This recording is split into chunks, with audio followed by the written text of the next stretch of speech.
离婚那晚，我被前夫像垃圾一样扔出门，身无分文的我拖着行李箱在冷风中发抖。转角看见一则小广告，给孩子招后妈，年龄长相不限，只需有耐心，包吃住，包吃住这3个字瞬间吸引了我。我当即拖着行李找上门，结果惊讶地发现贴广告的竟是本市首富家。此刻我立在别墅大门前，身旁站着神情倨傲的女管家。我们沈总是为了给孩子找个妈，不是给自己找老婆，你记清楚。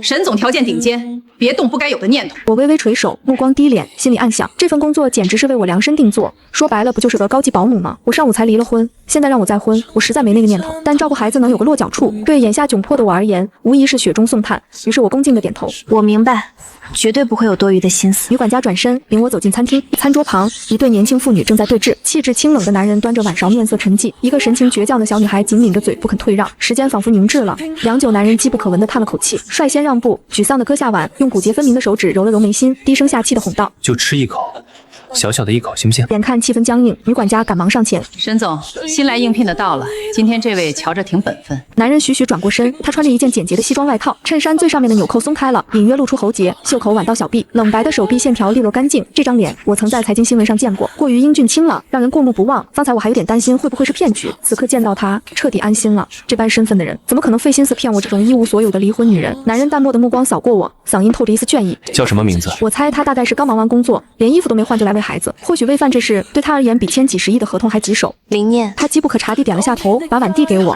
你试一下。说完，他起身踱到沙发边，抱着胳膊好整以暇地注视着我。这应该就是入职考核了，我得好好表现，只要能留下，至少今晚不必露宿街头。我端起碗，挤出一抹自觉最和善的笑容，朝小女孩走去。可我还没走2步，女孩嗖地钻到了桌子底下，只露出一双黑葡萄似的大眼睛，气鼓鼓地冲男人嚷道：“我不要，让他走，我不要他喂，他们都是坏人。”看来在我之前，女孩已经见过不少后妈了，那我更得好好表现。我迅速环视四周，瞥见屋里到处摆着洋娃娃玩具，顿时有了主意。我拿几个洋娃娃放在桌下的女孩身边，笑着对玩偶说：“别担心，我不是来喂你的，是来喂小熊和小兔子的。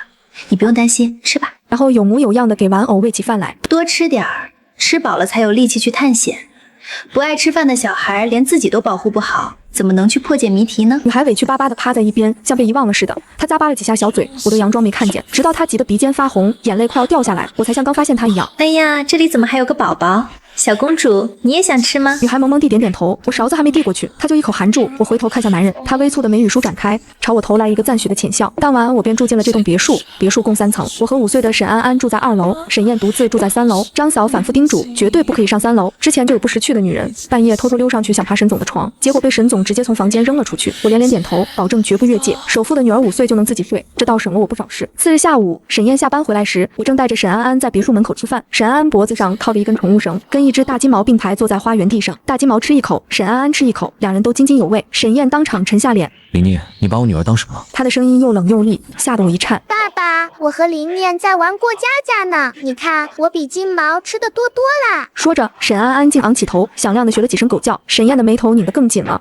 缓缓看向张嫂。张嫂神色复杂，犹豫着开口：“沈总，虽说林小姐这法子有点特别，但效果挺明显的。今天下午，小姐已经吃完2碗米饭了，还发誓一定要吃的比金毛多。”沈燕一脸黑线，薄唇紧抿，默不作声地盯着沈安安大口吃饭、吃菜、喝汤。那个人和狗的餐具还是分开用的。沈总放心，您家狗狗很爱干净，小姐的勺子她碰都不碰。张嫂赶忙接话。沈燕顿了片刻，脸色更黑了，转身进了别墅。沈安安一口气干完2碗拌饭，小肚皮撑得圆滚滚的，脖子一伸一伸的直打嗝。我只好牵着她和金毛在楼下花园里溜达了半个钟头才回屋。我并不知道沈燕那时正站在2楼窗前朝下望，看着女儿汪汪叫着和金毛赛跑，笑得格外开心。她紧抿的唇角不由得浮起一丝久违的笑意。张嫂在一旁连连感慨：“这位林小姐真是有办法啊！平时不爱说话、不爱动弹的小姐，一天功夫就变了样。沈总，这回咱们可能真找对人了。”等我上楼时，沈燕正坐在1楼客厅的沙发上，长腿交叠，气质卓然。我给沈安安解了绳套，正要带她上楼洗澡，沈燕叫住了我：“林念，我们谈谈。”我把孩子交给张嫂，规矩地坐到了她对面。你很会跟孩子相处，生过孩子吗？没有，以前帮前夫的哥哥带过2年孩子，那时前夫一家嫌我挣钱少，逼我辞职。我辞职后，他们又觉得我吃闲饭，就把哥哥家的保姆辞了，让我去带孩子。沈燕点了点头。资料上说你离婚了，原因是什么？门不当户不对。沈燕眸色深邃地看了我一眼。昨天的情形你也看到了，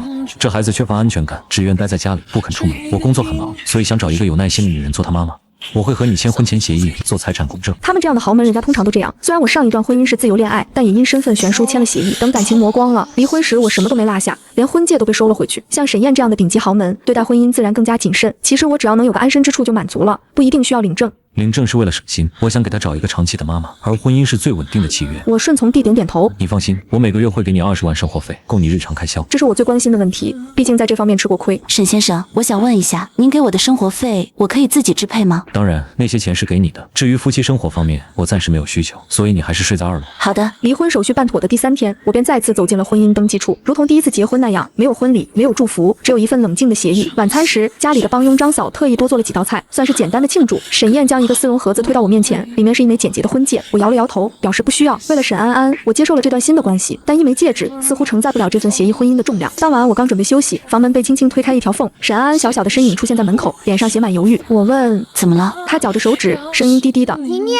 你能给我读个睡前故事吗？我愣了一下，以为自己听错了。沈安安抿了抿嘴唇，补充道：我会让爸爸多给你钱的，当然你要是不愿意就算了。我心头微软，招手让她过来。我掀开被子一角，小女孩很顺从地钻了进来，带着一股儿童沐浴露的清香。那天晚上，我给沈安安读了2本绘本，她听着听着，就在我身旁沉沉睡去，呼吸均匀。第2天清晨，沈燕得知女儿在我房间睡了一夜，显得十分意外。念念，辛苦你了，从这个月起，每月我再给你加10万。我连忙拒绝。沈先生，这太多了，真的太多了。我在上一段婚姻里付出的远比这多，可离开时却连住旅馆的钱都拿不出。您给的报酬已经非常丰厚。我很喜欢安安，她外表看起来有点冷，其实内心很柔软，也很善良。我只是陪她读读书，不算什么辛苦事。正说着，我感到右手被一只温热的小手轻轻握住。沈燕看着女儿主动牵我的手，眸光微动，沉默了几秒才开口：之前来照顾她的女人，只知道费尽心思讨好我，却从没真正在意过安安的感受。加10万的事就这么定了，这是你应得的。见她态度坚决，我不好再推辞，只能道谢。从那天起，安安几乎与我形影不离。沈燕工作非常繁忙，时常早出晚归，大部分时间家里只有我安安和张嫂。直到有一天，我需要去医院复查，并取一些治疗抑郁症的药物。张嫂曾特别交代过，安安有轻微的自闭倾向和对外界的恐惧，不能独自离开别墅，否则容易引发强烈的应激反应。于是我和安安商量，让她在家等我，我保证尽快回来。没想到，一向还算听话的安安却紧紧抓住我的衣角，不说话，只是用那双漂亮却蒙着一层忧郁的大眼睛望着我，里面盛满了不安。我蹲下身与她平视。安安阿姨只是去看医生，拿点药，很快就回来陪你，好吗？我保证。她还是不说话，但抓着我衣角的手更紧了。就在我还想继续安抚时，她突然松开手，转身小跑向门口，自己先爬上了平时接送她的那辆车的后座，用行动表明了态度。司机有些为难地看向我：小姐，您也要跟林阿姨去医院吗？安安坐在安全座椅里，沉默而坚定地点了点头。我叹了口气，最终妥协。走吧，我们尽快回来。医院里弥漫着消毒水的气味，所幸医生告诉我，这段时间我的情绪比较稳定，抑郁症状有所缓解，鼓励我继续保持放松心态，又给我开了一些药。从诊室出来，一直很安静的安安忽然拉住我的手，仰着小脸，很认真地问：林念，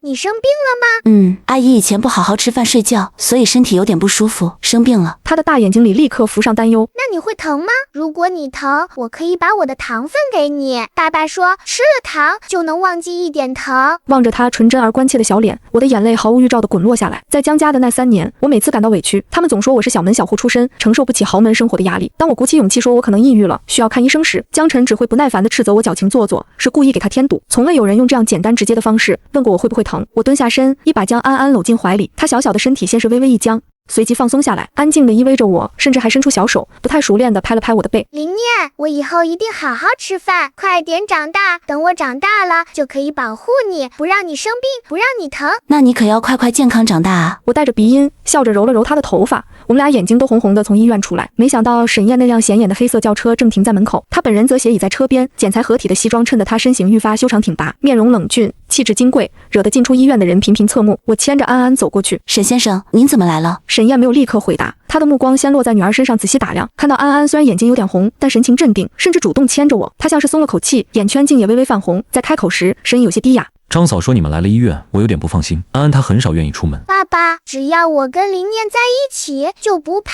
安安主动开口，声音清晰。沈燕深深看了我一眼，那目光复杂，还有一丝我看不懂的情绪。她点了点头，将安安抱上车。爸爸知道了。当晚，沈燕再次提出要增加给我的生活费，吓得我连连摆手拒绝。念念，你照顾安安很用心，这是我之前没预料到的。如果你有什么需要，可以直接提，只要我能做到。我犹豫了一下，还是说出了考虑几天的想法。沈先生，如果可以的话，您能帮我留意一辆2手车吗？总价3万左右就好，这样我偶尔需要单独出门办事，或者带安安去近处转转，能方便些，也不用总是麻烦司机。沈燕闻言似乎有些意外，她挑眉：我车库里有很多车，你可以随便选一辆开。我无奈地笑了笑。您车库里的车最便宜的那辆我查过，也要300多万，我真的不敢开，怕磕了碰了。沈燕听罢，竟很轻地笑了一声，点点头。好，我明白了。我会安排。他不仅答应了我买车的请求，没过2天，还通过关系请来了一位在国际上都享有声誉的心理医生，到家里为我做咨询。诊断结果和医院大致相同，但医生给我调整了药物方案，换成了几种更为温和、副作用更小的进口药，当然价格也昂贵得多。医生临走前特意嘱咐沈燕：沈先生，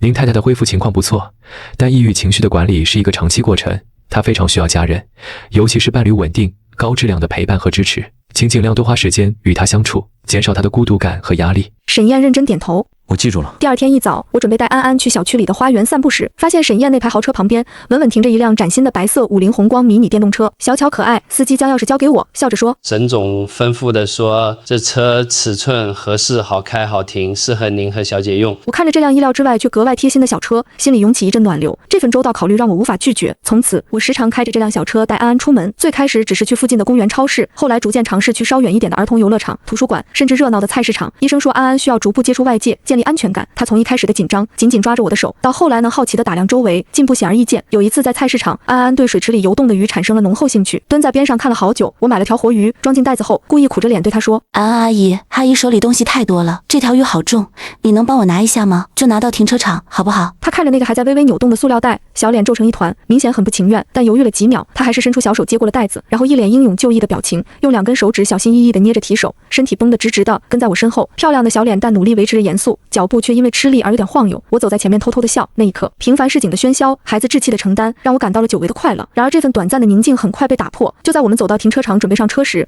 一个让我心脏骤然紧缩的声音在身后响起。林念。我身体一僵，缓缓转过身，是我的前夫江晨。他穿着一身笔挺的定制西装，头发打理的一丝不苟，面容依旧英俊，只是眼神里惯有的那种居高临下。在看到我手中的菜篮子和身旁的小车时，迅速化为了毫不掩饰的轻蔑。他勾了勾唇角，笑容里满是嘲讽。林念，我没看错吧？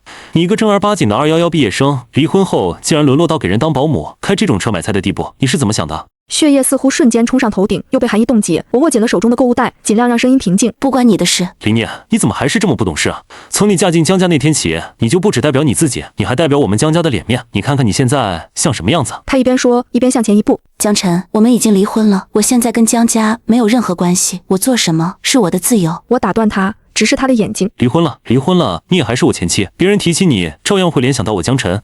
你能不能做点体面的事，别整天意气用事，净给我丢人现眼。做事之前能不能过过脑子啊？江晨眼中的嘲弄更深，这些话和过去3年里听到的无数指责重叠在一起，像针一样扎进心里。我不想再听，更不想让这些充满贬低和控制的言语污染安安的耳朵。我转身想拉开车门，江晨却快一步，一把抓住了我的手腕，他的力道不小，捏得我有些疼。我冷漠地低头盯着他的手，他似乎没料到我会是这种反应，愣了一下，在我的目光逼视下，终究还是松开了手，但语气依旧强硬。还有，我妈和我姐都很挂念你，只要你肯认个错，改改你的脾气，我可以考虑。不必考虑了。我打断他，声音不大，却异常清晰。江总，江太太那个尊贵的位置，您还是留给更合适的人吧，我不稀罕，也高攀不起。说完，我拉开车门，让安安上车，自己也迅速坐进驾驶座，锁上车门，发动了车子。后视镜里，江晨还站在原地，脸色铁青。回去的路上，我心情低落。没多久，手机又响了，是一个我没有保存但有点眼熟的号码。犹豫了一下，我还是接了。打电话的是江晨的外甥女瑶瑶，那个我曾经尽心尽力照顾了2年的孩子。离婚时，我把江家所有人的联系方式都拉黑了，唯独对这个孩子，我心存一丝柔软，总觉得孩子是无辜的。喂，瑶瑶。我努力调整情绪，让声音听起来温和些。电话那头却传来小女孩充满恶意的尖利声音：林念，你这个坏女人，不要脸的软饭女，我妈妈要跟你说话。我所有试图维持的温和瞬间冻结。紧接着，江晨姐姐那熟悉而刻薄的声音传了过来：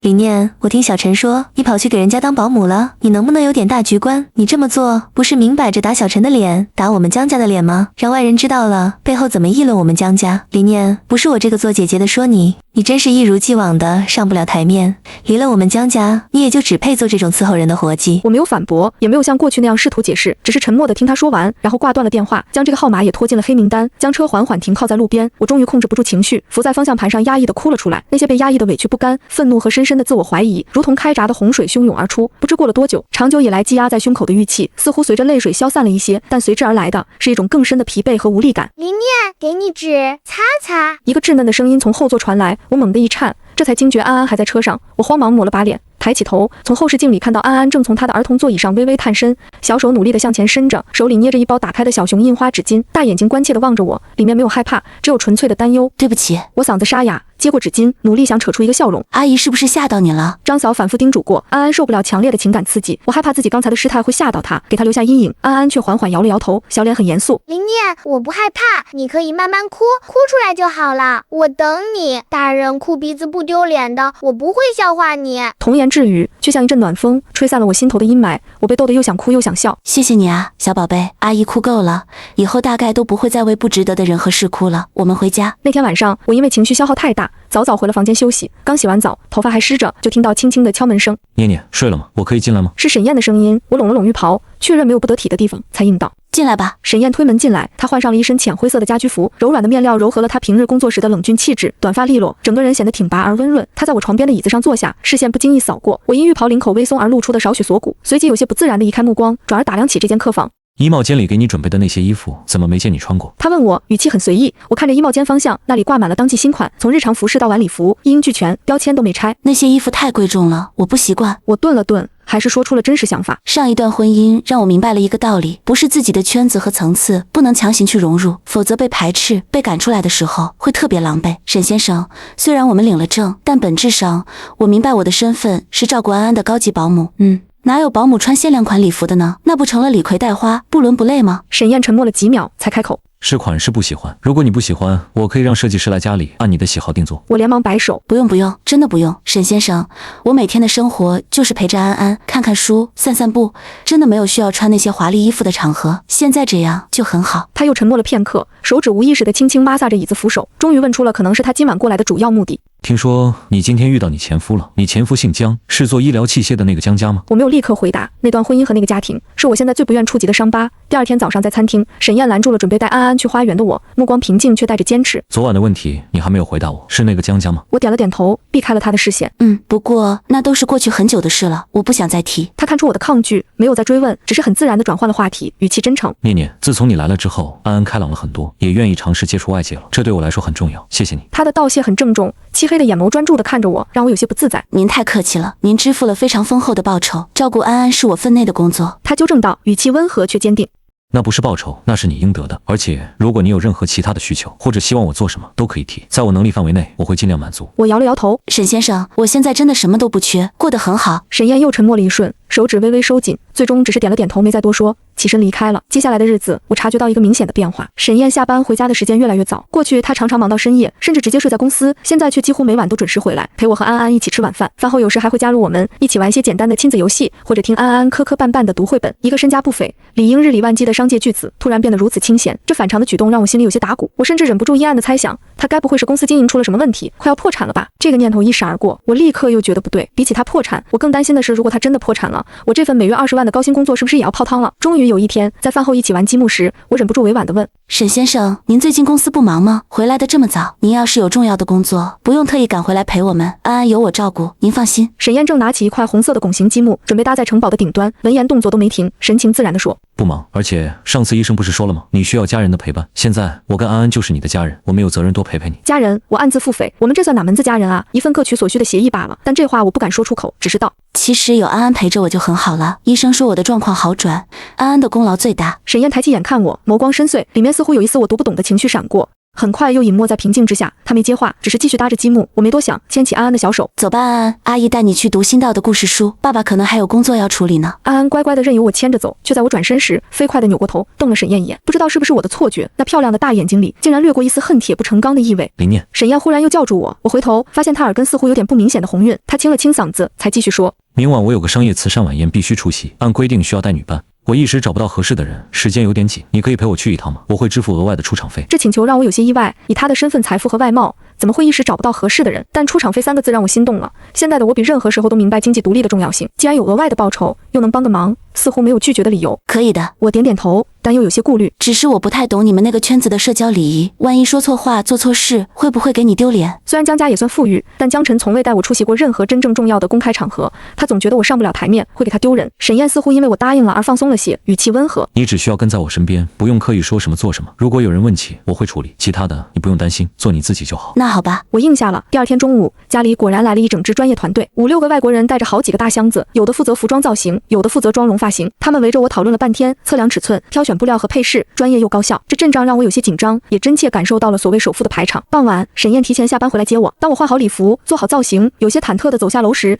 沈燕的目光落在我身上，明显停顿了一瞬，眼中闪过清晰的惊艳。安安牵着我的手，仰着小脸，骄傲地问：爸爸，你看林念多漂亮！沈燕蹲下身，轻轻捏了捏女儿的小脸蛋，温和地纠正：安安，要叫阿姨。安安小嘴一撇，扭过头，哼了一声，没搭理他。我笑着摸摸她的头，没关系，叫我林念也挺好，让我觉得自己还很年轻。晚宴设在市中最顶级的酒店宴会厅，衣香鬓影，名流云集。沈燕一出现，立刻成为焦点，不断有人上前寒暄攀谈，话题很自然地从生意延伸到我的身上。沈总，这位美丽的女士是……我担心沈燕为难，正想主动开口说我是沈先生的朋友，沈燕却以泰然自若地揽住我的肩，向众人介绍：这位是我的妻子林念。我微微一怔，虽然法律上是，但从她口中如此自然地向外界宣告，还是让我心跳漏了一拍。周围立刻响起一片恭维和赞叹声，诸如沈太太真是气质出众，和沈总真是郎才女貌之类的话不绝于耳，让我很是局促，脸颊发烫。沈燕似乎察觉到了我的不自在，微微低头，靠近我耳边，温热的气息混合着淡淡的酒香拂过。林念，做我沈燕的妻子很丢脸吗？竟然让你说不出口。我心中一慌，连忙小声解释：不是的，您别误会，我是怕我表现不好，给您丢脸。他深深看了我一眼，眸光在璀璨的水晶灯下显得异常深沉，像燃着一小簇幽暗的火苗，语气却带着一种不容置疑的笃定。林念，只有无能的男人才会觉得自己的妻子丢脸。这话让我心头一震，不敢再与他对视，慌忙找了个借口。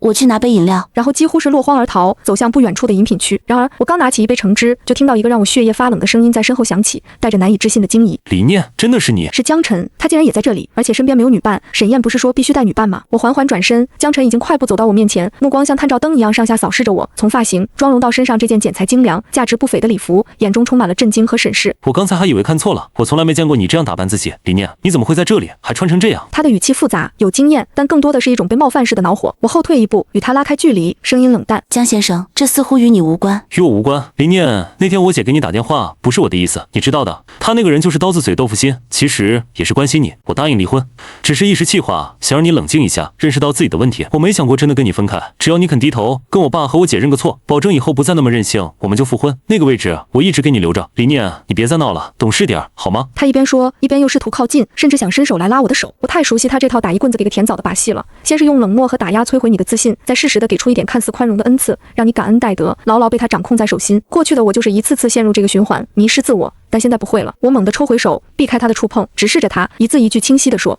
江晨，既然离了婚，我就没想过复婚。我林念这辈子就算睡桥洞去要饭，也绝不会再回头踏进你们江家半步。江晨脸上的宽容瞬间消失，嘴角勾起那抹熟悉的充满嘲弄的弧度。林念，看来你还是不知错，还是这么倔。行，我看你是吃的苦头还不够多，等你哪天在外面混不下去了，认清现实了，再来求我。恐怕他没有机会去求你了。一个清冷沉稳的声音插了进来，沈燕不知何时已走了过来，站在我身侧，无形中带来一种强大的支撑感。她甚至连一个眼神都没分给江晨，只是看着我，语气平和地问：林念，你觉得我应该给江总给他的江氏医疗一个机会吗？江晨脸色一变，显然没料到沈燕会认识我，更没料到他会用这种语气问我。他急忙转向沈燕，脸上堆起讨好的笑容，腰也微微弯了下去，双手递上名片。沈总，您千万别误会，我是江氏医疗的江晨，之前我们谈过的合作，您突然暂停，是不是我们哪里做的不够好？您尽管提，我们一定立刻改正。林念，她是我前妻，我们就是有点小矛盾，她肯定是想引起我注意。她一个家庭主妇，不懂生意上的事，您别听她瞎说。沈燕仿佛没听到江晨这一大段话，目光依旧落在我身上，带着一种全然的信赖和纵容。林念，你说，我听你的。江晨的脸色彻底僵住了，眼神惊疑不定的在我和沈燕之间来回扫视。我看着江晨那副前倨后恭、急于辩解的样子，忽然觉得有些可笑。我淡淡开口：刚才江先生让我不要影响他谈正事，我一个不懂事、上不了台面的家庭主妇，就不发表意见了。沈燕了然地点点头，终于将视线转向脸色已然发白的江晨，语气平静无波，却带着不容置疑的宣判意味。看来林念不愿发表意见，大概是没看上江氏医疗。抱歉，江总，这个合作恕我无能为力。说完，他不再看江晨一眼，极为自然地伸出手臂，示意我挽住。我愣了一下，将手轻轻搭在他的臂弯里。他带着我在众人各异的目光中，从容离开了那个角落。江晨还僵在原地，似乎还没完全消化刚才发生的一切。旁边有认识他的人走过来，拍了拍他的肩膀，压低声音道：江总，你该不会是得罪过沈总的太太吧？那你这次可是踢到铁板了。那位林小姐可是沈总这些年来唯一公开带在身边、亲口承认的妻子啊。江晨像是听到了天方夜谭，难以置信的摇头，固执地坚持自己的判断。不可能，她就是在沈家当保姆，照顾孩子的，开个破50宏光买菜的那种，她怎么可能？那人叹了口气，摇摇头走开了，留下一句：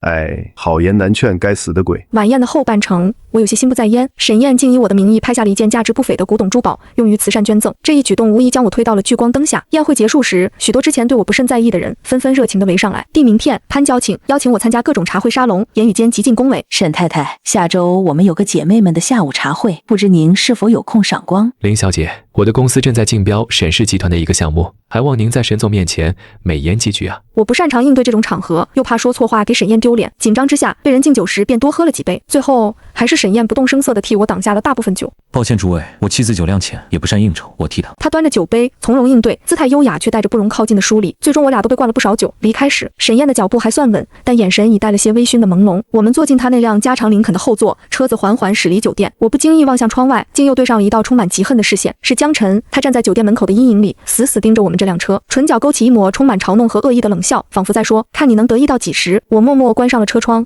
将那令人不适的视线隔绝在外。车内一片安静，只有淡淡的酒香和沈燕身上清冽的气息萦绕。沈先生，今晚谢谢您，谢谢您替我解围，也谢谢您在江晨面前维护我。我转过头，很认真地对他说。沈燕靠在椅背上，闭着眼，闻言缓缓睁开，侧头看向我。车厢内灯光昏暗，她的眼眸显得格外深邃，带着酒意的声音有些沙哑，却异常清晰。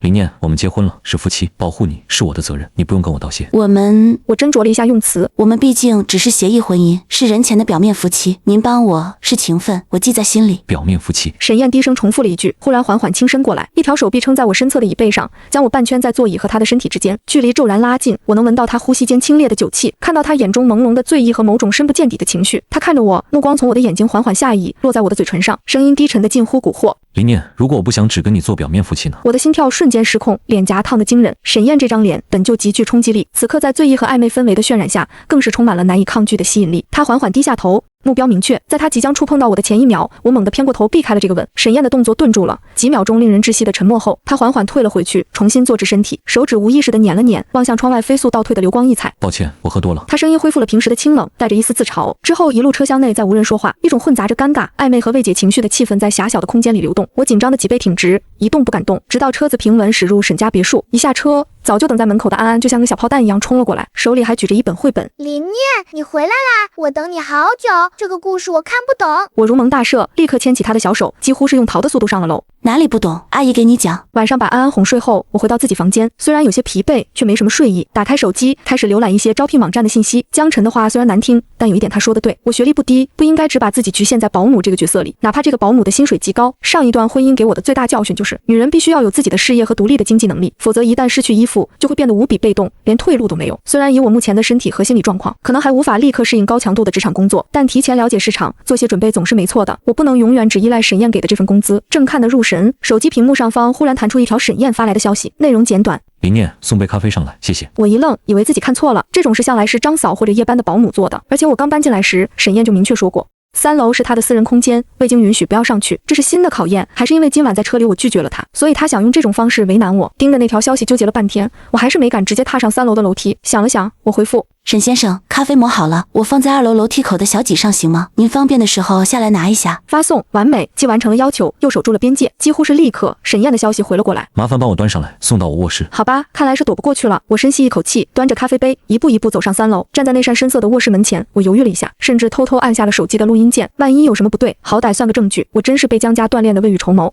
里面传来沈燕低沉的声音。我推开门，视线正好与刚从浴室出来的沈燕撞个正着。她显然刚洗完澡，短发湿漉漉的，几缕不听话的搭在额前，让她平日冷峻的气质多了几分不羁的性感。我端着咖啡僵在原地，一时不知该进该退，眼睛都不知道该往哪儿看，脸瞬间烧了起来。沈燕却似乎很坦然，用毛巾随意擦着头发，朝我走来。愣着干什么？咖啡要凉了。我慌忙低下头，把咖啡杯往旁边的矮柜上一放，结结巴巴地说：沈先生，咖啡放这儿了，您早点休息。说完转身就想走。林念，他叫住我，声音里似乎带着一丝笑意。你这么怕我，我是洪水猛兽吗？我脸更红了，脚下不停。没有，很晚了，不打扰您休息。就在我快要踏出房门时，他的声音再次从身后传来，平静却带着一种莫名的意味。林念，以后我的房间你可以随时进来。我脚下一个趔趄，头也没回，几乎是跑着下了楼。第二天早上醒来，我感觉头有些昏沉，嗓子也干痛，大概是昨晚喝了酒，又吹了风，加上后来心神不宁没睡好，有点感冒了。下楼时发现沈燕竟然还在家，没有去公司。她穿着一身舒适的家居服，闲适地坐在客厅沙发上看财经报纸，阳光透过落地窗洒在她身上，勾勒出清晰的侧脸线条。我本想悄悄去厨房倒水，却没忍住咳了2声。沈燕立刻放下报纸看过来，眉头微蹙。感冒了，好像有点。他起身走过来，很自然的抬手，用手背贴了贴我的额头，微凉的触感让我浑身一僵。有点低烧，不严重，去沙发坐着休息，我去给你冲药。说完，他竟真的转身去了厨房。我愣愣地坐到沙发上，看着他挺拔的背影在厨房里忙碌，烧水、找药，动作流畅，甚至带着一种居家的温柔。这画面和他平时在商界杀伐决断的形象反差太大，让我一时有些恍惚。把药喝了，然后回房间好好睡一觉，发发汗。谢谢沈先生。喝完药，我自觉回了房间。生病让人格外困倦，我迷迷糊糊又睡了过去。不知睡了多久，被一阵锲而不舍的手机铃声吵醒，是个陌生号码，我以为是骚扰电话，挂断了。可他立刻又打了过来，无奈接起，听筒里传来的声音让我瞬间清醒。林念，是我。我立刻想挂断。你先别挂，我现在就在沈家别墅大门外，你出来，我们谈谈。如果你不想我把事情闹大，闹到沈燕面前，让你难堪的话，就立刻出来见我。我握着手机的手指收紧，我确实不想让他闹到沈燕面前，不是害怕，而是不愿将自己那段不堪的、充满否定和打压的过去血淋淋地摊开在沈燕面前，换取同情或别的什么，那会让我觉得自己依旧狼狈。犹豫片刻，我还是披了件外套走了出去。一走出别墅的雕花铁门，等在路边的江晨立刻快步迎了上来，脸色阴沉。林念，你闹够了没有？堂堂江家曾经的女主人，现在跑到别人家里当保姆伺候人，你不觉得丢人？我都替你丢人。我深吸一口气，尽量让语气平静。江晨，我没有闹，我在工作，靠自己的能力生活，不丢人。工作，林念，你别自欺欺人了。你昨晚故意打扮成那样，出现在那种场合，不就是想让我看到，让我后悔吗？行，我承认，我确实有点后悔了。看在我们过去的情分上，我现在给你个台阶下，只要你肯承认错误，保证以后不再那么任性，乖乖听话，我就同意跟你复婚。江太太的位置我还给你留着。又是这一套，承认错误，我错在哪里？错在不够逆来顺受，错在没有在他出轨时忍气吞声，错在离开他后没有凄惨落魄，反而似乎过得还不错。我忽然觉得一阵疲惫和荒谬。江晨，我没错，你让我承认什么错误？承认不该在你出轨时质问你，还是不该在你们全家轻视我时维护自己那点可怜的自尊？你竟然还没意识到自己错在哪里，林念，看来你吃的苦头还是不够。等你在外面碰得头破血流。他的话没能说完，因为一个圆滚滚的小身影像一颗小炮弹一样猛地从旁边冲了过来，一头撞在江晨的腿上。是安安，他不知什么时候跑了过来，小脸气得通红，像只被激怒的小兽，张开短短的手臂挡在我面前，仰着头对江晨大声喊道：坏人，不准你欺负我妈妈，我妈妈才没有错，我妈妈天下第一好。我和江晨都愣住了。妈妈，他叫我妈妈，在以为我受到欺负的瞬间，这个一直叫我林念有些别扭的小女孩第一反应竟然是冲过来保护我维护我，还用上了妈妈这个称呼。我心里最柔软的地方被狠狠撞了一下，酸酸胀胀的涌起一股难以言喻的暖流。江晨先反应过来，他低头看着还不到他腰高却一脸凶悍的安安，皱起眉，语气充满了难以置信和讥讽。小孩，你叫她什么妈妈？她不是你家的保姆吗？林念，你真是好手段啊，为了上位连小孩都骗。你才是坏人，你胡说。林念，我可以叫你妈妈吗？我想保护你。那一刻，所有的心防彻底坍塌。我蹲下身，将小小软软的一团紧紧搂进怀里，声音哽咽却无比清晰坚定。当然可以，安安，我本来就是你的妈妈，永远都是。江总似乎对我的家事格外感兴趣。一道清冷低沉的声音自身后响起，沈燕不知何时走了出来，神色平静，却带着一股无形的压迫感。她径直走到我身边，手臂自然地环上我的腰，姿态亲密而充满占有欲。沈总，您误会了，我只是……沈燕却没有给他说完的机会，她先是为我拢了拢身上的外套，动作细致温柔，然后才抬眼看向江晨，语气平淡却字字清晰。上次在晚宴，你出言诋毁我妻子，所以我单方面终止了与江氏医疗的合作。原本我还在考虑是否要给其他合作方一个解释，说明这只是我与江总您的个人恩怨，不必波及整个江氏。但看来是我多虑了。他顿了顿，目光扫过江晨瞬间惨白的脸，继续道：你今天又一次惹我妻子不高兴，我想我大概没必要再为江氏解释什么了。商场上的事就按商场的规矩来吧。妻子？谁是您妻子？沈总，您是不是搞错了？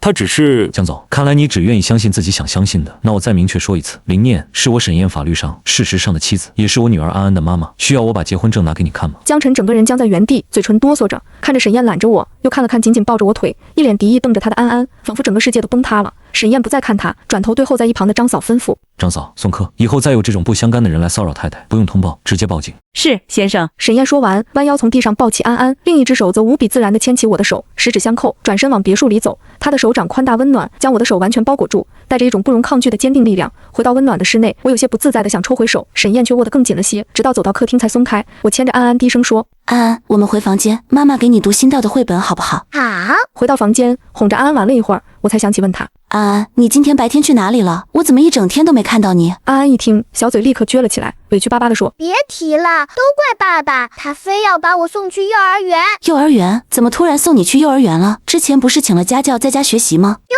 是啊，爸爸说不能让你太辛苦，要让你多休息，还说我在家会吵到你，要给我们留出单独相处的时间。哼，单独相处的时间，我心头一跳。为什么要留出单独相处的时间？安安眨巴着大眼睛，想了想，学着沈燕的语气，一本正经地说：爸爸说要跟你多培养感情，这样了，你才不会扔下我们爷俩跑掉。话音刚落，卧室门口就传来一声不轻不重的咳嗽。我和安安同时转头，只见沈燕不知何时站在了门口，耳根似乎有些泛红。她走进来，先是对安安说：“安安，下楼吃饭，张嫂做了你爱吃的虾仁蒸蛋，不要打扰妈妈休息。”哦。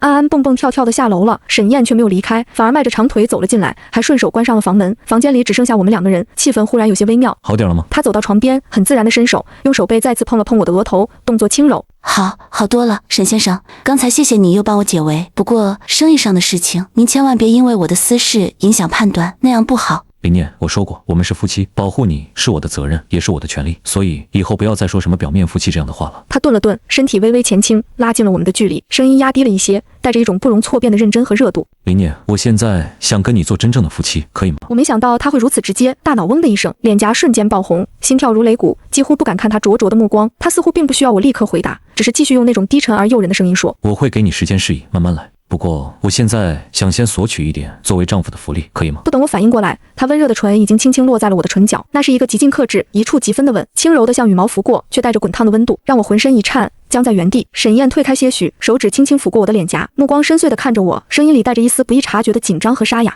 这个尺度还可以接受吗？我脸上烫得几乎能煎鸡蛋，心跳快得要从嗓子眼蹦出来。在他专注的凝视下，我像被蛊惑了一般，缓缓地点了点头，随即又尴尬地别开脸，不敢与他对视。沈燕似乎松了口气，低低地笑了声，那笑声醇厚悦耳。她替我掖了掖被角，动作轻柔。不急，我们慢慢来，我们有的是时间。说完，他起身走到门口，又回头看了我一眼，才带上门离开。房间里重新恢复安静，可我脸上的热度和唇角残留的那一丝微麻触感，却久久不曾散去。第二天，安安果然又被无情地送去了幼儿园。尽管他一路上都在表达抗议，我的感冒基本好了。傍晚，沈燕提前回家，居然邀请我一起去看电影。经过昨晚那个蜻蜓点水般的吻，以及他直白的宣告，我心里的某个角落似乎松动了。或许尝试着培养感情也不错。沈燕选了一部口碑不错的国外爱情片，然而电影开场没多久，我就发现不对劲。影片的尺度比我想象的大得多，男女主角的感情戏份热烈而直白。影院昏暗的光线下，周围隐约传来一些暧昧的声响。沈燕不知何时将我们之间的扶手抬了上去，她微微侧身靠近我，黑暗中她的眼眸亮得惊人，像盛满了星光，又像深不见底的潭水，静静地看着我。我能感觉到自己的脸在发烫，手心也有些出汗。他靠得越来越近，带着薄荷清香的温热呼吸拂过我的脸颊。就在我以为他要吻下来时，他却只是极轻地碰了碰我的耳垂，然后低声在我耳边问：“要出去吗？”我像是被烫到一样，猛地往后缩了一下，胡乱点了点头。他低笑一声，牵起我的手，带着我提前离开了影院。回到家，气氛变得更加微妙。张嫂似乎已经休息了，别墅里很安静。沈燕没有开大灯，只开了走廊和客厅几盏暖黄的壁灯。她松开我的手，却转而揽住了我的腰，带着我一步步走向2楼。沈燕，她应着，声音在寂静的楼梯间显得格外低沉磁性。她没有停下脚步，直到将我带进她的卧室，那个我上次送咖啡时慌乱逃离的房间。房门在身后轻轻合上，她转身将我抵在门板上，双手撑在我身体两侧，将我困在她和门之间。距离近的我能数清她浓密的睫毛。昨晚那个吻太轻了。然后她不再给我任何思考或退缩的时间，低头吻了下来。不知过了多久，她才缓缓退开，额头抵着我的额头。这个晚上似乎有什么东西变得不一样了。几天后的一个晚上，我刚把安安哄睡，回到自己房间，手机就震动了，是沈燕发来的消息，内容似曾相识。林念，送杯咖啡上来。我看着这条消息，脸颊又开始发烫。有了上次的经历，我大概猜到他醉翁之意不在酒，但似乎也并不抗拒。我下楼认真磨了一杯他常喝的黑咖啡，端着走上3楼。这次我没有犹豫，直接敲响了他卧室的门。进来。我推门进去，房间里只开了一盏床头灯，光线昏暗而温暖。沈燕穿着睡衣靠坐在床头，手里拿着一份文件，但目光却直直地落在我身上，带着笑意。我刚把咖啡杯放在床头柜上，一只结实有力的手臂就伸了过来，揽住我的腰，轻轻一带。我低呼一声，跌进一个温暖坚实的怀抱。过了一会儿，他动了动，从床头柜的抽屉里拿出一沓装帧精美的彩色宣传册，递到我面前。林念，挑一家，我想补给你一个盛大的婚礼。我愣了一下，看着那些显然是顶级婚庆公司的策划案，摇了摇头。不用的，沈燕，我们这样就很好。一场协议婚姻演变成如今这样，已经出乎我的意料。盛大的婚礼似乎太过虚幻。需要，林念，我要让所有人都知道你是我的妻子，是我沈燕明媒正娶、真知重之的妻子。我要给你最好的一切，把欠你的都补给你，只恨没有在第一次见你的时候就把这一切都捧到你面前。第一次见面不是我净身出户流落街头那天吗？他似乎猜到我所想，低低笑了一声，温热的唇蹭了蹭我的耳垂，声音带着诱人的磁性。林念，第一次见到你，看着你明明紧张却强作镇定的样子，我就知道我这辈子是你了。我们的婚礼最终还是在沈燕的坚持下举行了，盛大奢华梦幻，几乎满足了所有女孩对婚礼的想象。地点选在一座私人的临海古堡，鲜花铺满了每一寸土地，邀请的宾客非富即贵，政商名流云集，媒体争相报道，连续几天占据了本地新闻的头版头条。我私下里埋怨沈燕太过招摇，她却只是笑着吻我，一辈子就一次，值得。张嫂也在一旁笑眯眯的帮腔，太太，您就纵容先生这一次吧，我们先生啊，平时最是低调，这还是是我头一回见他这么高调呢，恨不得让全世界都知道他娶了位多好的太太。婚礼那天的细节如同最瑰丽的梦境。当我挽着沈燕的手臂，在众人的祝福声中走过长长的花廊时，看着身边这个男人英俊而深情的侧脸，我仍有种不真实的感觉。婚礼仪式后的晚宴和舞会一直持续到深夜，送走最后一批宾客，回到早已不值一欣的属于我们的主卧时，我已累得几乎睁不开眼。沈燕却似乎依旧精神很好，抱着我去洗澡，又细心帮我吹干头发。我趴在她怀里昏昏欲睡，手机却在这时不合时宜地响了起来，在寂静的夜里格外刺耳。我看了一眼，是个没有存储的陌生号码，但隐约有些眼熟。我皱了皱眉，下意识不想接。沈燕探过长臂，指尖在我手机屏幕上一滑，干脆利落地挂断了电话，顺手将手机调成了静音，扔到远处的沙发上。她随即转过身，将我搂进怀里。窗外是城市璀璨如星河的不眠灯火。不知过了多久，一切终于归于平静。我慵懒地躺在她怀里，感受着她平稳的心跳，昏昏欲睡。林念，告诉你一个秘密。我依旧没睁眼，只是含糊地嗯了一声，示意他在听。他深吸了一口气，将我搂得更紧了些，下巴抵着我的发顶，声音低沉而缓慢地响起。其实安安她不是我的亲生女儿。这句话像一颗投入平静湖面的石子，在我心中激起了圈圈涟漪。我微微一怔，睡意消散了些，却没有立刻睁眼或追问，只是安静地依偎着他，用沉默和怀抱的温度鼓励他说下去。沈燕的叙述断断续续，时而清晰，时而哽咽。我静静听着，在脑海中慢慢拼凑出一个故事。那是很多年前了，沈燕那时还是个初中生，本该是无忧无虑的年纪，一场突如其来的意外，却残忍地夺走了他父母的生命。一夜之间，家破人亡，天塌地陷。比他年长许多的姐姐，当时刚刚大学毕业，毅然决然地扛起了抚养弟弟的重担。她放弃了出国深造的机会和前景优渥的工作，带着年幼的弟弟，用自己稚嫩的肩膀撑起了那个摇摇欲坠的家。姐姐白天上班，晚上接各种零活，做手工，省吃俭用，把所有最好的都给了弟弟，供他读书，教他做人。那些年，姐姐对沈燕而言，一姐一母是她灰暗青春里唯一的也是最亮的光。后来，姐姐遇到了她的真命天子，一个温柔踏实的男人。他们相爱结婚，组建了自己的小家庭，还有了可爱的女儿，取名安安。看着姐姐脸上重新绽放的幸福笑容，沈燕以为苦难终于过去了，姐姐终于苦尽甘来，他们都将迎来新生。然而命运似乎总爱开最残酷的玩笑。就在安安刚满2岁那年，一场惨烈的车祸再次降临，无情地带走了姐姐和姐夫的生命，只留下一个懵懂无知，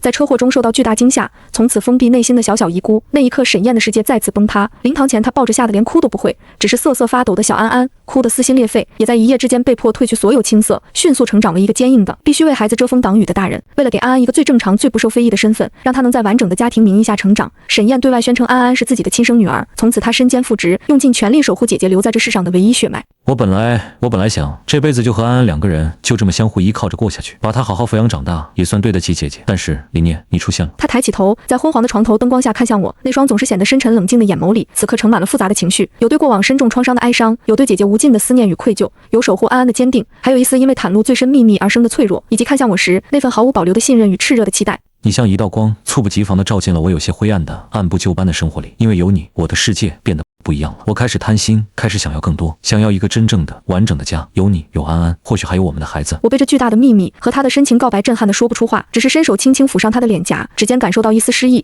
这个在外人眼中冷硬无情、翻手为云覆手为雨的商界巨子，此刻在我面前卸下了所有防备，露出了内心最柔软也最伤痕累累的部分。我紧紧回抱住他，仿佛想将所有的温暖和力量都传递给他。拥有了这样一个深情坚韧、背负着过往却依然努力向我敞开心扉的男人，还有一个虽然并非亲生却早已视如己出、聪明贴心的女儿。我忽然觉得命运在给了我那么多磨难之后，终于开始眷顾我了。几天后，我独自一人从医院出来，初春午后的阳光暖洋洋地洒在身上，驱散了医院里那股特有的消毒水气味。我手里紧紧捏着那张轻飘飘却重若千钧的检查单，嘴角无法抑制地向上扬起，心底涌动着难以言喻的喜悦和一丝恍如隔世般的感慨。刚走到医院门口，就看到一个小小的身影正焦急地在原地转来转去，不时踮起脚尖向里面张望，是安安。他一看到我，眼睛瞬间亮了起来，像只归巢的小鸟般飞奔过来，一把抱住我的腿，扬起小脸，眉头紧紧皱着，满是担忧。妈妈，爸爸不是说你身体已经好了吗？为什么还要来医院？你是不是又生病了？哪里不舒服？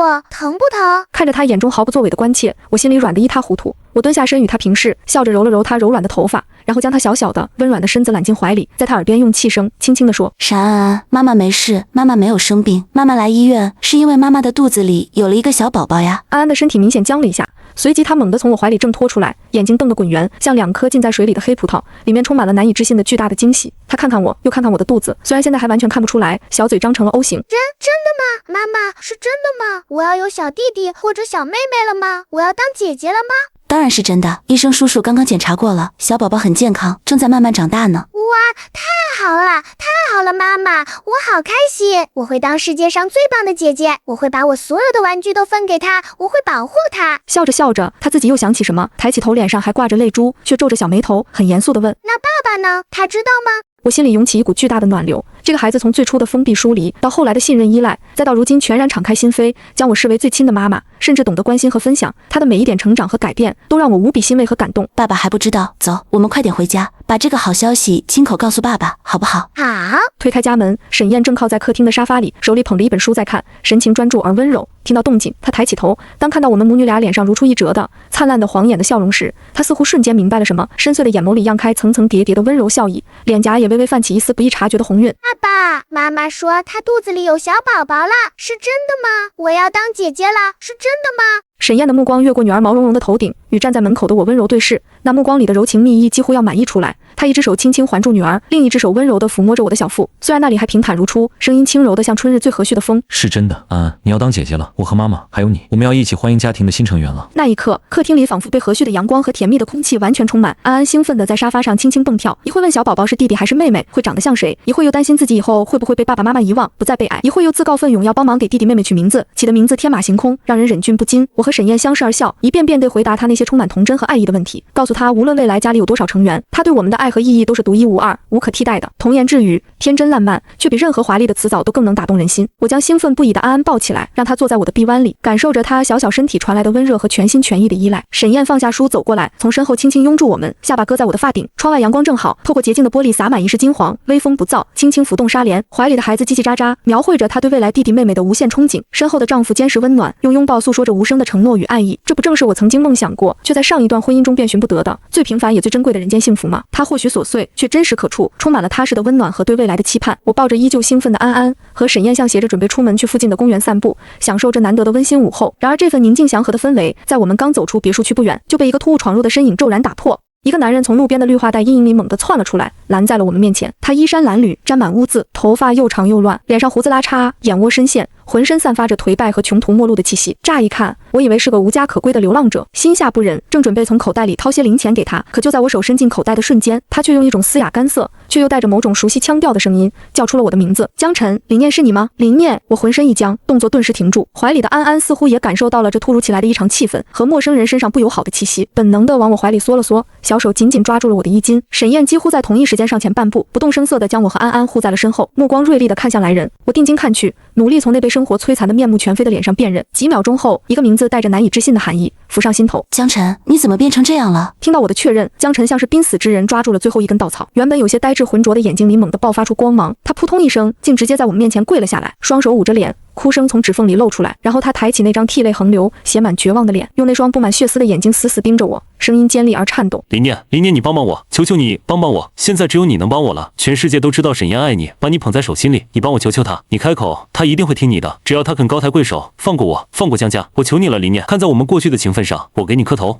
他说着，竟真的要以头枪地。江总，请你自重，有什么事站起来说。江晨却仿佛没听见，依旧跪在地上，像抓住救命稻草一样盯着我，语无伦次的哭诉哀求。这个名字，这张脸，将那些我以为已经远去的充满灰暗的记忆再次拉扯到眼前，但我心里却奇异的没有掀起太多波澜，只有一片冰冷的平静，以及一丝淡淡的物是人非的唏嘘。我想起来了，就在不久之前，沈燕曾在家里的餐桌上用极其平淡的语气向我提起过江家的事。当时他给我夹了一筷子菜，随口说道：江氏医疗那边我终止合作了，他们家做事不太规矩。那时我正专注于和安安讨论他画的一幅画，门言只是嗯了一声，并未深想，只以为是寻常的商业决策。后来我才从一些财经报道和偶尔听到的沈燕与助理的电话中，渐渐拼凑出事情的全貌。沈燕凭借其敏锐的商业嗅觉和强大的影响力，单方面终止了与江氏医疗的所有合作。这一举动如同推倒了第一块多米诺骨牌。很快，许多与沈氏集团有密切往来或养沈氏鼻息的大型医院和医疗机构纷纷效仿，切断了与江氏的业务联系。沈燕的本意或许并非赶尽杀绝，只是厌恶江家的做派，想给他们一个教训。因此，市场上仍有少数规模较小、信息相对滞后的私立医院，因为价格等原因继续采购和使用江氏的医疗器械。然而命运有时就是如此讽刺，往往在最不经意的地方给予致命一击。正是这些仍在继续使用江氏器械的小医院，在短短几个月内接连爆出了数起骇人听闻的重大医疗事故。江氏医疗为了攫取暴利，长期系统性的使用劣质、不符合安全标准的材料生产核心医疗器械，其产品多项关键指标根本达不到国家强制标准。今天丑闻一经媒体曝光，江氏集团摇摇欲坠的信誉瞬间崩塌，股价断崖式下跌。雪上加霜的是，相关部门介入调查后，又顺藤摸瓜，查出了江氏集团多年来通过做假账、设立空壳公司等手段偷税漏税的巨额证据，数目之大令人啧舌。在风暴来临前夕，那个一直被江晨视为家族顶梁柱、精明强干的好姐姐，早已利用职务之便，暗中将江氏集团账面上绝大部分尚算优质的资产和流动资金秘密转移到了海外。在税务和质检部门上门的前几天，她已携全家悄然移民国外，留下一个千疮百孔、负债累累的空壳子和一堆无法收拾的烂烂摊子，彻底甩给了毫无防备、一直活在姐姐编织的繁荣幻梦中的弟弟江晨。最终，江氏集团宣告破产清算。作为公司法人代表和主要责任人，江晨名下所有个人资产全都被法院冻结收缴，用于赔偿事故受害者家属和补缴天价税款及罚款。一夜之间，他从高高在上、挥金如土的豪门沈总，沦落成了身无分文、负债累累，且因涉事案件接受调查，人人喊打的过街老鼠。我记得那个晚上，我靠在沈燕怀里，我们一起在露台上看星星，他握着我的手，手指轻轻摩挲着我的指尖，望着远处城市的灯火，语气平静，却带着一丝不易察觉的后怕和深沉庆幸，轻声对我说：“念念，你知道吗？有时候离开未必是失去，在无意之中，我们躲开了一场足以吞噬一切的巨大厄运。如果当初你没有离开，如果今天你还留在江家，恐怕此刻面临破产清算、被千夫所指、无处容身的人里，也会有你的名字。有些泥潭早点跳出来是幸运。”此刻往事幕幕掠过脑海，在看着眼前这个跪在地上痛哭流涕、形容枯槁如乞丐的男人，我心里没有怜悯，也没有快意，只有一片冰冷的平静和对他口中过去情分的淡淡嘲讽。那所谓的情分，不过是长达数年的贬低、控制、背叛和利用罢了。我看着他，语气平静的像在陈述一个与己无关的事实，却字字清晰。江晨，生命是平等的，那些因为你们公司生产的劣质器械而受伤，甚至失去生命的病人，他们的过错在哪里？他们的家人又做错了什么？要承受失去亲人的痛苦？你的贪婪，你们对生命的漠视，你们已经导致了无法挽回的悲剧。犯了错，就应该为此付出应有的代价，这是法律和公理，没有人能替你承担这份罪责，我帮不了你，也不会去帮。我的话音刚落，一道温柔却异常坚定的声音从身侧传来。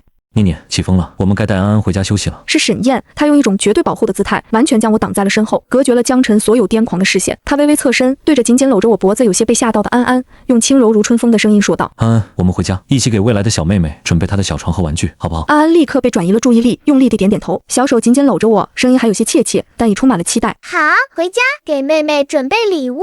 沈燕没有再给地上的江晨任何一个眼神，她转过身，一手自然而然地牵起我的手，另一只手拉着安安，以一种完全保护者的姿态拥着我们母女。转身朝着我们温暖明亮的家的方向稳步走去，他的手掌宽大，温度透过皮肤传来，带着令人安心的力量。身后，江晨绝望地带着无尽悔恨与不甘的哭喊和哀求声渐渐被抛远。晚风拂过，吹散了所有阴霾。走到别墅门口，张嫂早已等候在门前，脸上挂着温和的笑意，接过我手里的包。太太、先生、小姐，晚饭快好了，都是您爱吃的。我笑着点头，回头看向身后的沈燕，她正低头望着我，眼眸里盛满了温柔，没有了往日商界巨子的冷峻，只剩满心满眼的宠溺。进门后，安安就蹦蹦跳跳地跑到客厅，把自己的毛绒玩具全都抱到沙发上，认真地摆成一排，嘴里念念有词：“这个给小弟弟，这个给小妹妹，我要把最好的都留给宝宝。”我靠在沈燕怀里，看着女儿稚嫩的模样，心里满是暖意。沈燕轻轻揽着我的腰，低头在我额头上印下一个轻柔的吻。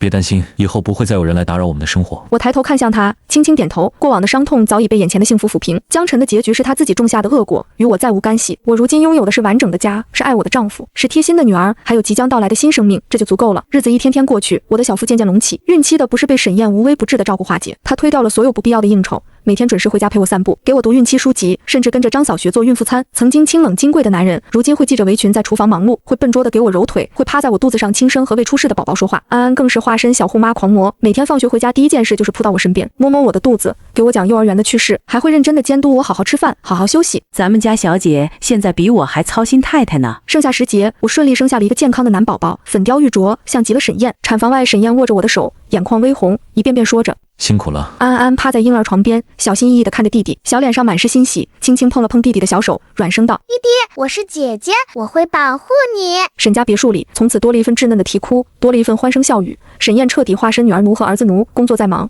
也会抽出时间陪安安画画，陪儿子玩玩具。一家4口的日子平淡却满是温馨。偶尔闲暇时，我会坐在花园的藤椅上，看着沈燕陪着安安和弟弟在草坪上追逐嬉戏，阳光洒在他们身上，勾勒出温暖的轮廓。张嫂在一旁准备着下午茶，茶香袅袅，岁月静好。我想起曾经净身出户的夜晚，在冷风中流离失所，以为人生再也没有光亮，却没想到一则小小的广告让我遇见了沈燕，遇见了安安，遇见了属于我的幸福。那些在江家承受的委屈、打压与痛苦，都成了过往云烟。命运终究没有辜负我，给了我最圆满的归宿。宝宝周岁那天，沈家举办了一场温馨的家宴，没有盛大的排场，只有至亲之人。沈燕抱着儿子，我牵着安安，一家4口站在蛋糕前，烛光摇曳，映着每个人的笑脸。安安拿起小勺子，先喂了我一口，又喂了沈燕一口，最后小心翼翼地喂给弟弟，模样乖巧又可爱。沈燕低头看向我，轻声道：“念念，谢谢你来到我身边，给了我一个完整的家。”我笑着回握住他的手，眼底满是温柔。该说谢谢的是我，是你和安安照亮了我的人生。窗外月色皎洁，屋内灯火通明，欢声笑语萦绕在耳畔。曾经的协议婚姻早已变成刻骨铭心的真爱，曾经缺爱的小女孩如今被爱意包围，曾经历经磨难的我，终于拥有了人间最珍贵的烟火幸福。往后余生，春去秋来，寒来暑往，我会陪着沈燕，陪着安安和小儿子，守着这份温暖。岁岁常欢愉，年年皆胜意。那些黑暗的过往早已被时光掩埋，剩下的只有满是温馨，一世长安。